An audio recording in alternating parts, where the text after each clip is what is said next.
Подарокот на Јанко. За нова година сите се сакаат. Гледа Јанко. Се е некако ново и убаво. Секој брза да го израдува блискиот. Кого да израдува тој? Јанко ја зеде својата најмила книга и реши да му ја подари на уличниот чистач. Тој беше толку добар и вреден. Ја завитка книгата во прекрасна светликава хартија и со прекрасна шарена панделка и му ја подаде на чичкото чистач со многу убави желби за новата година. Чичкото чистач беше трогнат од љубовта на детето. Веднаш ја прочита книгата. Потоа тој си спомна за својот сакан пријател, кого одамна не го беше видел.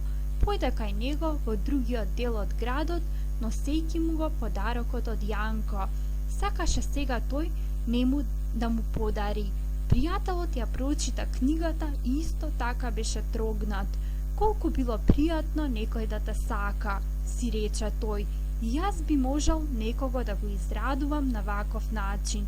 Тој го однесе подарокот од Јанко на една стара тетка која немаше никого и која за малку ќе паднеше во несвест од ова внимание што не го очекуваше, иако беше нова година.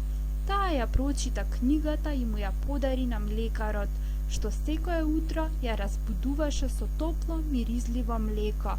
Млекарот и го предаде подарокот на својата керкичка, што многу ја сакаше и која рака на срце очекуваше подарок за новата година.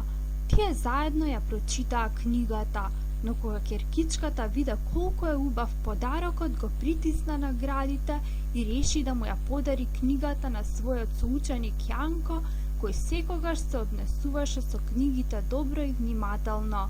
Така подарокот одново втаса кај Јанко. Со книгата пристигнаа и сите допири од рацете на луѓето што тој ги израдува, како да му мафтаа тие и како да му упатуваа убави желби за новата година.